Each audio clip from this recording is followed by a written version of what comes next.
Hi, welcome to another episode of Marketing Tips for Doctors. I'm your host, Dr. Barbara Hales, and today we are fortunate to have with us Andy Seeley.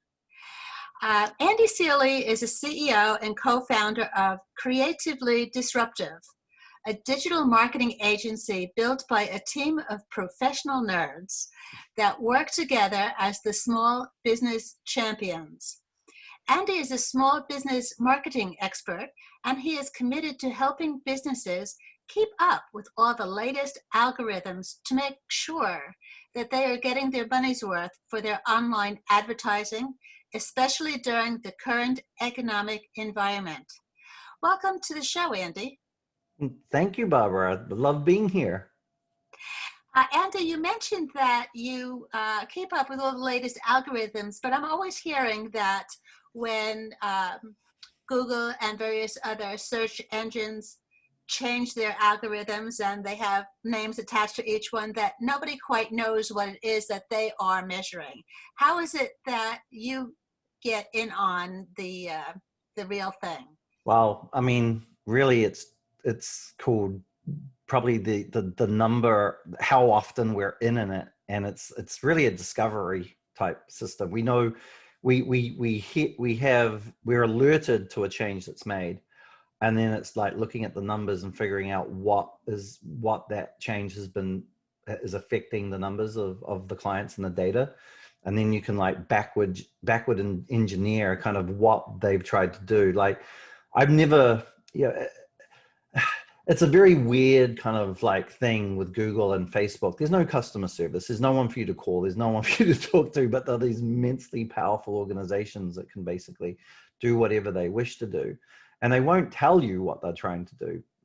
They kind of like just, hey, we're making a change because we want this to happen. They'll say, we want better optimized results for our clients. And okay, what does that mean? And we have to start digging through what happens. Back in the day, there was the Penguin and I can't remember the other algorithmic update for Google, and that's where that really pushed them away from being very link building focused to being very content focused. And we all kind of understood that that's what they wanted to do because Google as a entity said that they wanted to do that. And we had to surmise as like a inspector or a detective would, as to, okay, well, they're saying these words over here and they've made changes over here.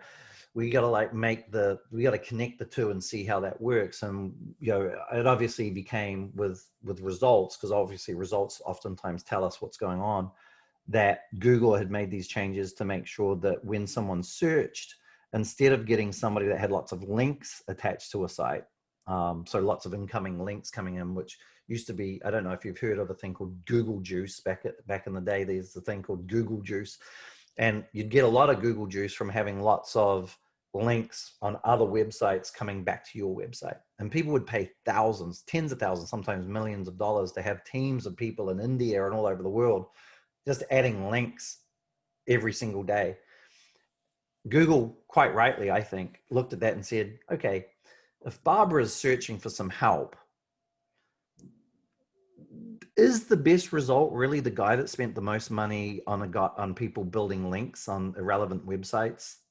Is that really the best result for her? Or should the best result actually be a website that actually has really good content and the good information so they can actually help her? So Facebook basically took away that as the main factor. It's still a little factor, but it's taken away that as the main factor and made it much more about how your website's built, how good your experience is when it's there, and the quality of the content, what's on it. And I think it was a very positive change. And we were able to kind of like work through that based on what they said and what they've done. Now, Facebook, on the other hand, is another kettle of fish altogether, because oftentimes they make changes and no one knows what's going on. Most times it causes campaigns to fall apart at the seams and you have to rebuild them. That's why many times you'll hear a small business owner say, man, I was doing so well for the last 3 months and then suddenly it stopped. Well, Facebook's changed some mathematics that is going on in the system, and it's now not aligning with what you're doing. So your results are getting poorer. And we just test and test and test and test and see what's going on. And we're able to figure it out. Because Facebook, unlike Google, when Google makes a big change, they oftentimes it's in relation to a lot of stuff that they're talking about doing strategically. Facebook oftentimes makes major changes with very little warning and very little explanation. I would say, however, that ultimately every change, at least from a marketing standpoint, maybe not from a person, a civilian citizen, might not be good, but from a marketing standpoint, almost all changes that Facebook have ever made have ultimately resulted in much better results.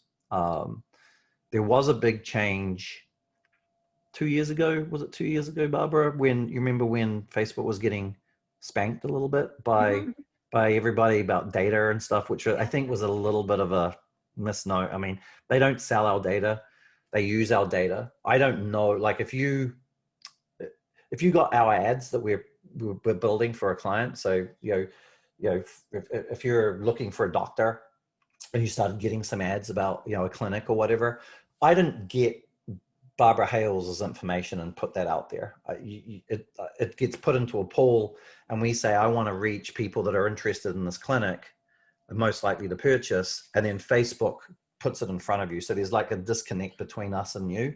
So your information, at least to the majority of the users, is not being used. I know sometimes Facebook does share data with some of the apps, and that's where they got in trouble. And there was some sharing of data, but that's not their core business. Their core business is not sharing data. It's actually helping connect like-minded businesses with people most likely to purchase. And that was a big shift. And we were very concerned about that because it changed the way they targeted. And one of the great things about Facebook is its targeting system, but they've basically turned their AI around on that. And that has caused there to be some more opportunity. So I don't know, it's a very long-winded answer I've given you for a very short, easy question, but ultimately I would say, to answer your question, testing, and testing, and kind of like backward working is how we actually figure out, okay, what was this change? What was the end result? And what was the purpose for it? Do you find that Facebook algorithms and what they're looking for now has changed drastically since they bought Instagram? Yes. I mean, it's changed since last year. It's changed dramatically since 4 years ago. It's constantly changing. Everything's changed on Facebook. Probably everything's changed from 2 years ago. It's a constant changing thing. So when Instagram came on board, I wouldn't say Instagram initiated change on Facebook. I think Facebook just changes. Facebook is a very different place than when it was, when it first launched in colleges back in 2005 or whatever. It's very different from 10 years ago. So it's basically light years different from there, to the point that now it's a very different platform. If you were using Facebook 10 years ago, it's a very different platform from today. I think what Instagram did was it brought in a different crowd, a younger crowd that was a lot more interested in it. It probably single-handedly ended, or really put pressure on, because they're still operating, but it kind of ended the growth of Snapchat for the younger crowd. You could argue that Instagram has caused issues in society, but from a business standpoint, I wouldn't say that Instagram has affected. My opinion is that it hasn't affected Facebook directly, but it's just part of that. It's part of that big tech thing that whatever it is today won't be what it is in a year. Yeah. There's strategies we use today. Sorry, there's strategies that we used 6 months ago that don't work today. Now, some people say that Facebook ads really are not as potent or worthwhile as they used to be, and that it doesn't really pay to have Facebook ads. What would you say about that? I would say that probably the people that say that don't understand the targeting and don't understand targeting changes, don't understand how they maybe silo their marketing. So they might have their Google over here, unconnected to anything, their Facebook here, unconnected to anything, their email marketing here, unconnected to anything. They might look at Facebook and Facebook and Instagram as two separate identities when they're really just one, just reaching different people in different ways. Um, and we have seen what Facebook truly is, and this is, and when you're thinking about how you're building out your marketing plan, you need to understand this, because there's only one platform that does this in the way that it does. Back in the day, if you wanted to build your clinic, you'd have to put a newspaper ad out, or maybe a radio ad or a TV ad, right? And it would be about introducing new people to your business, right? Mm-hmm. And it's branding, right? Yeah. In education, Facebook's really the only platform that does a really great job of that. Facebook and Instagram. Google is a reactive medium, which means I type in something and I find it, right? Facebook, you could have, a new technique that no one's ever heard of that's wonderful. No one's going to search that on Facebook because it's brand new. You've just come up with it. You've invented this new technique, Mm-hmm. or whatever it is. Facebook can introduce it to people. And what's wonderful about Facebook is that we go, okay, let's say it's a chiropractic doctor, right? And he's got a new technique that seems to be very, very good. And he's getting lots of plaudits in the chiropractic world. Myself, I'm not a chiropractor. I'm not in the chiropractic world, but maybe I've got this problem and maybe this technique will help me. I'm not going to search for it. I'm not going to look for it because No, I you don't won't know know. Yeah. I don't know it exists. However, Facebook, because of all the platforms, it knows more about us than anybody. And it's scary level stuff. Like if we weren't marketers, we should be concerned with the amount of knowledge that it has about our activities. Literally, the other day I was talking to a group of marketers, and this is going to sound a bit crass, but literally Facebook could probably predict when you go to the bathroom. Right, it's that kind of stuff. We have GPS on here. It can measure us to about a meter. It can figure out where in the house we are, and it goes, okay, Andy goes to the bathroom probably between 1 and 2. He's in that part of the house. It seems like a constant thing that he does every other day. We have a feeling that's a bathroom. We know he's going to go there. So hey, we're going to start producing some ads that might be relevant to him when he's in the bathroom. Facebook knows that amount of information about us, which is kind of scary. There's like 272 points of interest that it knows about us. Your mum might know 90, right? So it knows you better than your mother. Give you another example. I was talking to a Facebook executive about, targeting and how good the targeting is. And he actually brought up a surfing analogy. He said, we know who's a surfer. And I'm like, really? Is that because you see them going and purchasing stuff or looking at surfing stuff on Facebook? And he said, like, no. He's like, about 20 to 40% of surfers take their phones out with them because they take photos and stuff. Especially now that a lot of phones are waterproof, water resistant and so forth, and they strap them on and whatever, and they're taking photos of each other. And we can tell when they're floating 50 feet off the coast. And if they're constantly floating 50 feet off the coast, they're probably a surfer. And or they've fallen overboard. Right. But every day they're falling overboard and hanging out. The most unlucky people. And right, exactly. And all the different angles and all the different data points that they get. So they go, okay, so he floats off. It's like, again, it's like a detective thing, right? He's floating off the coast by 50 feet every other day for hours. He does go to some surf shops. He's recently purchased this. We've got he's interacting. His surf photos. He's a surfer. So if me and you, if we're a chiropractic, clinic, and we've got a new technique to help a surfer, maybe there's a common thing that surfers have, we can actually like target surfers. And even though surfers don't know anything about this, we could target surfers with Facebook and introduce them to something brand new that they've never thought of. So Facebook is proactive, where it can like go, hey, Barbara, look at this really cool thing that you didn't know exists. And you go, wow, that's kind of cool. I didn't even know that. And then it brings you in. It's a longer process than Google, like Google search, find, buy. Yeah.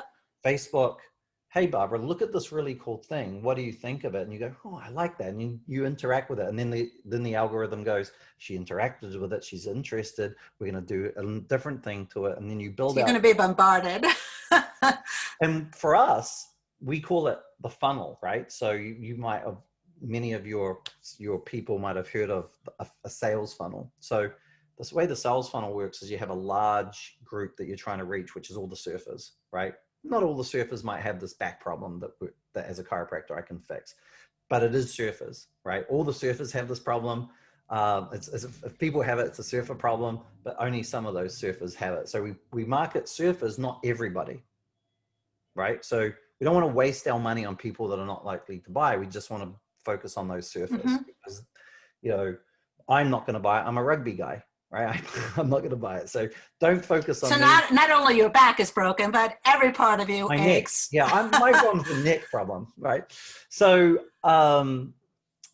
so we focus on the surfers, and then some of those surfers interact, and they drop down to a level 2, which we call, which we basically use as an education kind of level. It's like okay, we know that you're interested. Now it's about explaining why it's interesting. And then you start getting at some ads, which is usually a little bit more exploratory, a little bit more detail into why this is a really cool thing. And then anybody that interacts with that drops down to another level, which is like purchase, action, do something.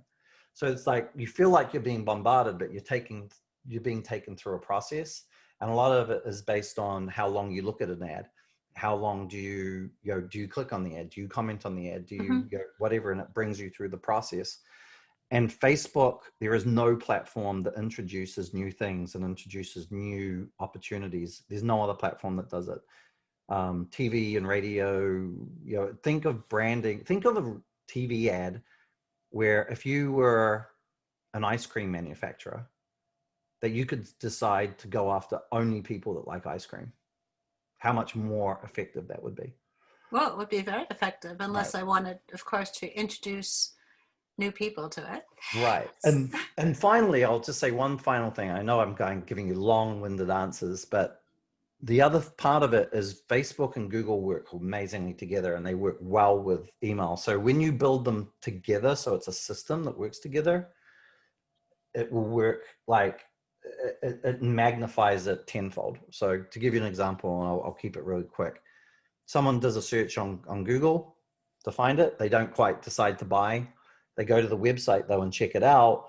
Facebook sees, oh, I see that they went there. Next time they go on Facebook or Instagram, the ads start coming up to follow them. So that process isn't, they searched, they went to the website and they disappeared, right? And never hear from them again. You got to wait for them to search again.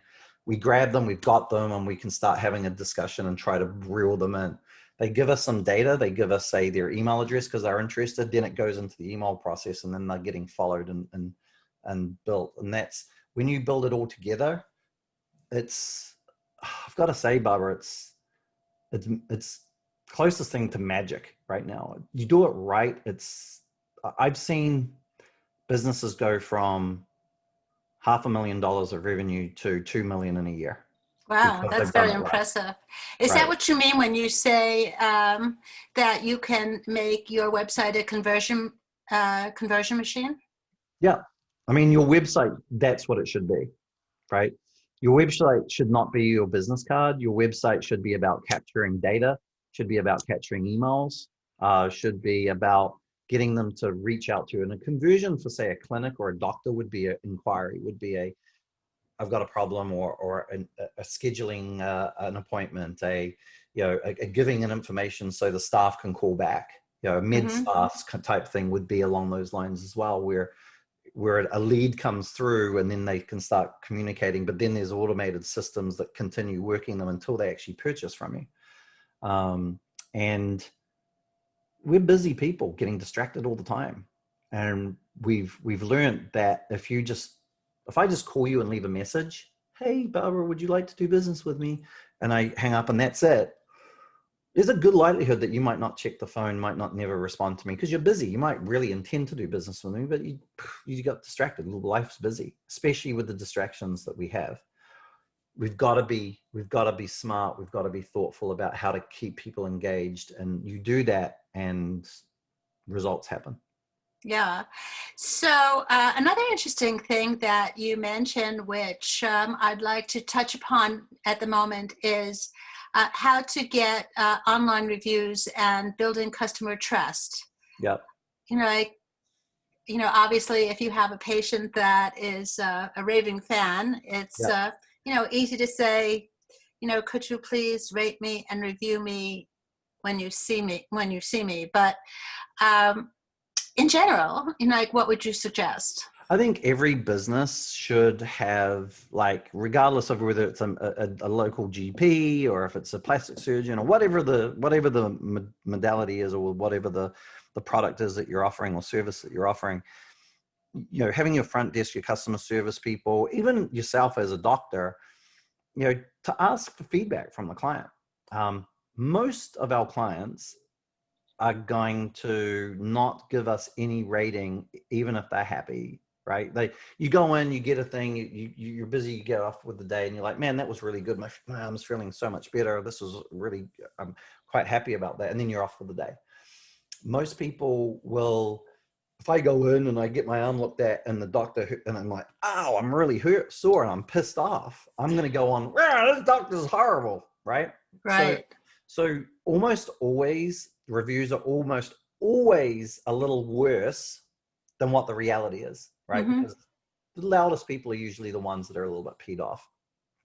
What I always suggest to all of our, and this is like auto mechanics, every service-based business that you're in touch and in contact with the client, is to make it part of your business to be, hey, how did you feel about the treatment? How did you feel about working with us? Is there any reason why you can't give us a 5-star rating? And Mm-hmm. if you were going to give us a 5-star rating, is there any reason if they say, oh no, Barbara, this is wonderful, you did a great job, I really love coming to you, I'm very happy, then you just say, hey, it really is helpful to us and it really is important. If you could go to Google, if you could go to Facebook and give us a quick review or recommendation, I'd really appreciate it. And if you say that and they truly do feel good about you, people kind of feel like, you know what, I really like Barbara, and if it helps her, it's the least I can do, right? And it's a nice little attaboy. Now, not all of them, or attagirl.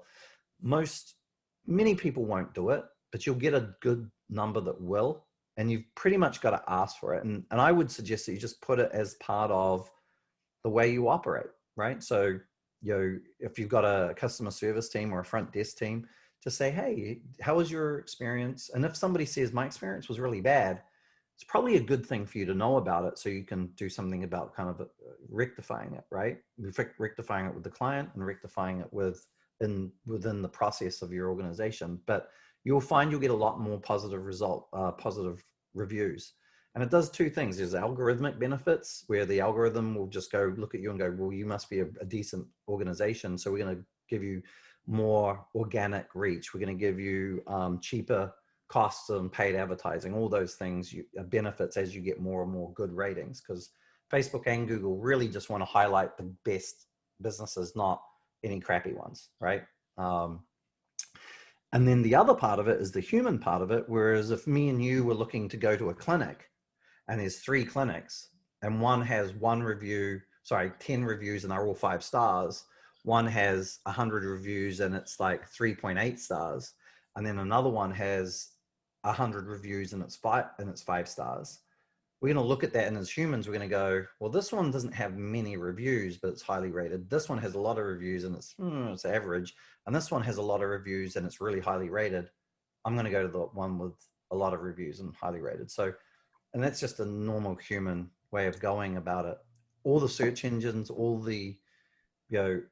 show them as well. Unfortunately, we spoke about Yelp. We won't get deep into Yelp, but Yelp has a situation where they are connected with Apple, right? So with Apple, sorry, that was my wife walking into the room. So Yelp is connected with Apple. So when you're trying to find a clinic to go to, you're going to get that Yelp review. And personally, I would discount any Yelp review. I would go, okay, well, on Yelp, it's a 2.5. Let's have a look on Google and see what the rating is. Google's usually a little bit clearer understanding of how good a company is.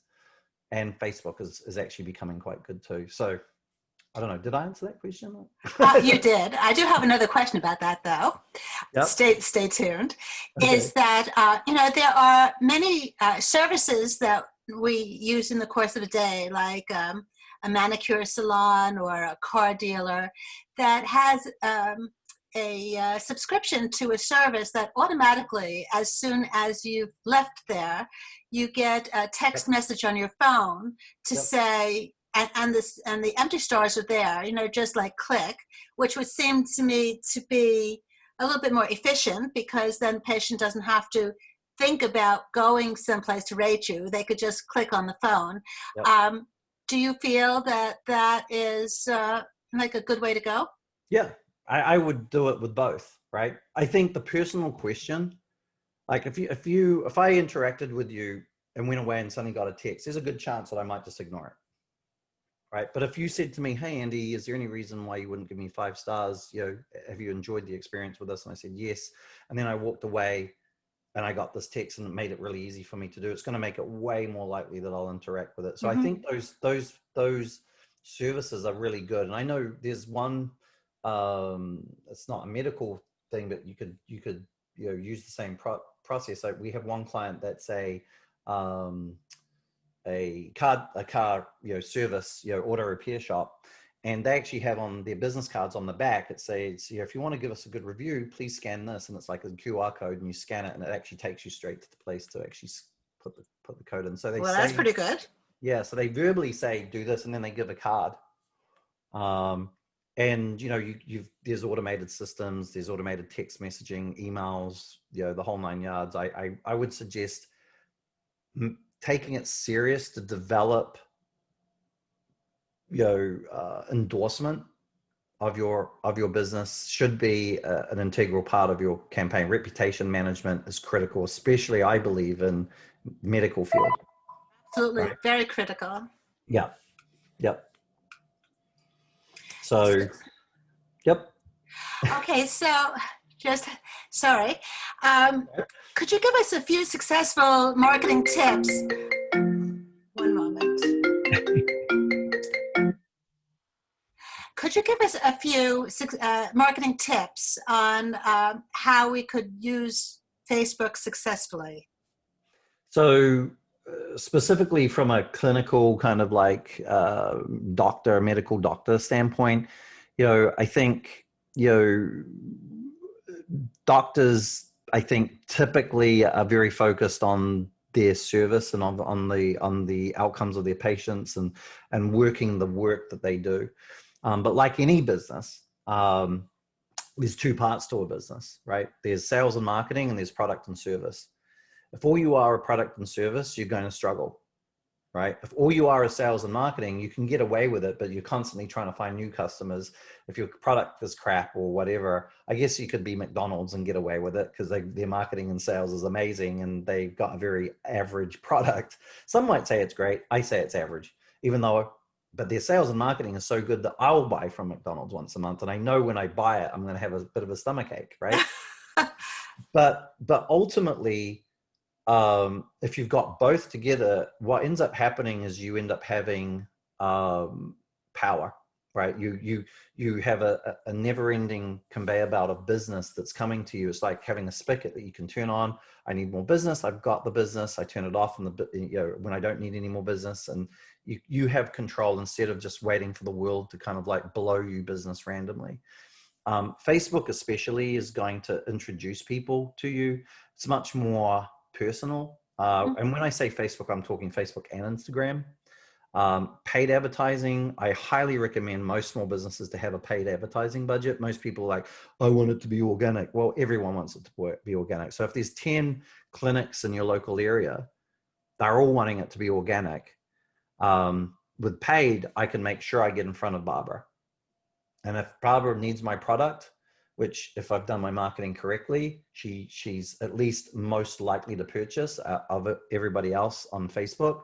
I can be in front of her. I can become top of mind. I can become the only one on her mind, right? Instead of it being, okay, I need to get a chiropractor, I can actually get to the point where I'm like, Barbara Hales Chiropractic Clinic is the only one that I'm thinking of when I need to do it. And Facebook has that power to do it. And it basically puts the power in your hands rather than being blown around by the winds of change and whatever's going on. And we both know that hospitals go out of business, doctors go out of business, doctors oftentimes have to, end up working in hospitals and working hard shifts, and it's not always easy, right?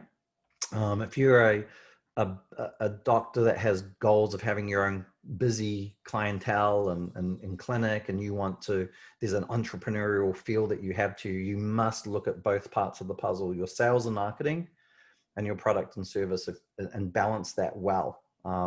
You do that, and you Google, Facebook, email is the three things that we always, is like the magic trinity, so to speak. You'll do extremely well if it's well thought out. And like anything, I highly recommend, and this is a bit self-serving, but I highly recommend that you get an expert to do it. If I've got a back problem, I'm not going to go to my neighbor who's an electrician, say, I've got a back problem. Can you fix it for me? I've seen you reading stuff about backs.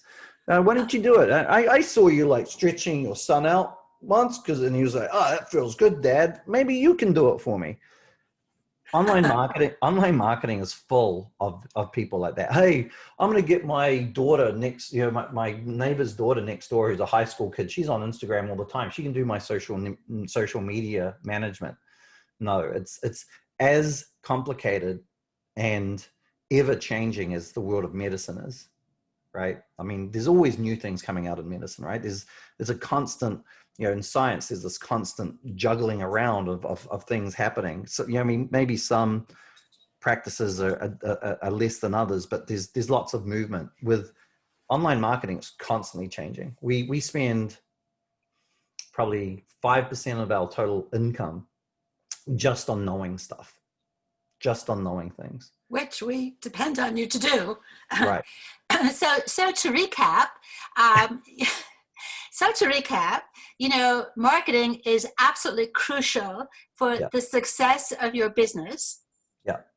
And it's also crucial that you outsource it and have it done by a pro who knows what they're doing. As much as it's important for me to go to a orthopedic surgeon if I break my arm. Right? Is that right? Orthopedic is arms. Yeah. And broken bones. Yeah. I'm not even going to go to an ear, nose, and throat guy if I've got a broken foot, right?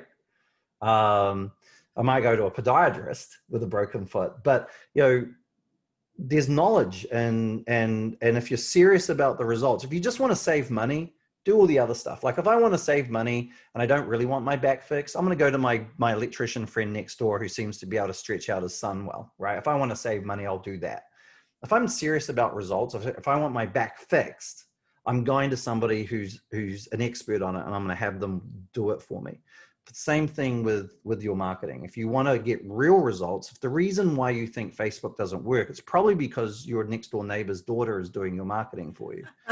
If you actually want real results, get that expert that spent years working at it and it is in the algorithm and understands what needs to happen to get you the results. And I will say, I know we're trying to summarize here, but I will say that in our industry, and I'm not going to say, because I think most doctors that I've ever had any dealings with have been wonderful people. In our industry, there's lots of people that know nothing and say a lot, right? So there's a lot of people that, talk a really good game, or, put themselves out there as experts in certain fields, and they're really just not that good at it. They're just really not good. So do due diligence. Have a look on the Facebook reviews for marketing companies. Do they have them? I can't tell you how many times I've looked at a marketing agency and they've got no reviews. Why is that? I'll tell you why. Most times they turn them all off.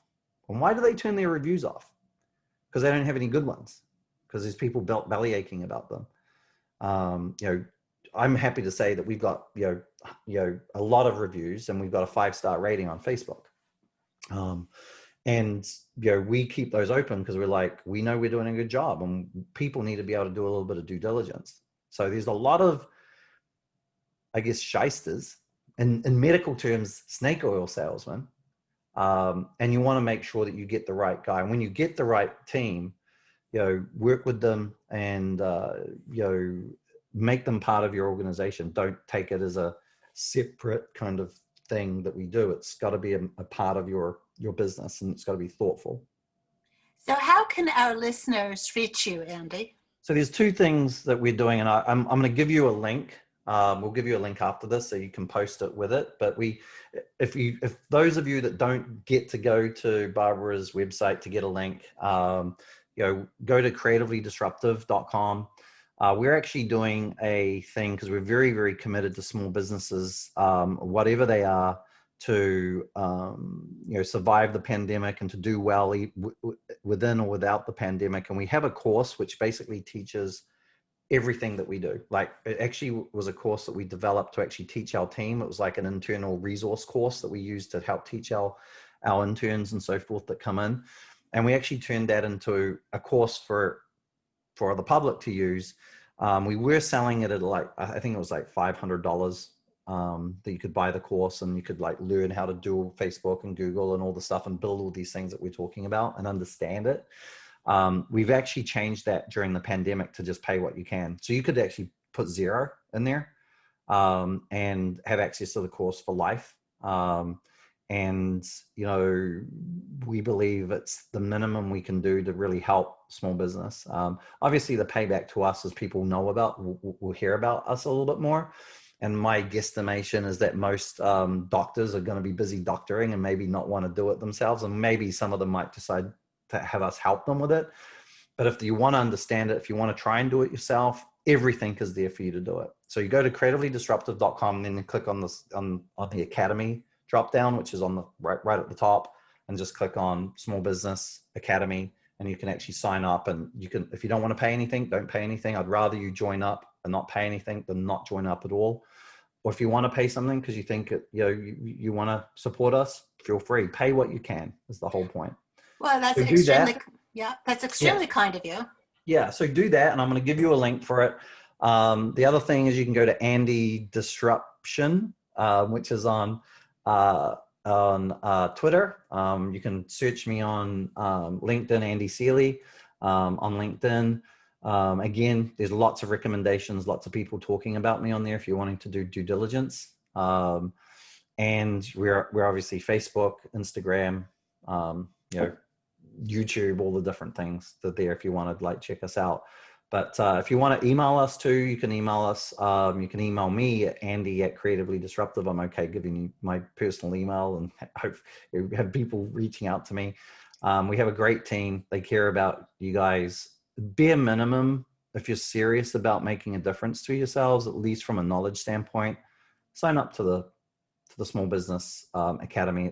It is free to infinity. If you want, you can pay me $1 million. I'm okay with that. If you can't pay $1 million, pay $0, but do something. Well, I think it's important, even if you're going to be outsourcing it, to understand it and to know what other people are doing. And that stops the snake oil salesman. Absolutely. Well, that has been all for our episode today. It's been extremely informative. Thank you so much. This has been another episode that you've been listening to of Marketing Tips for Doctors with your host, Dr. Barbara Hales, and guest Andy Seeley. Till next time.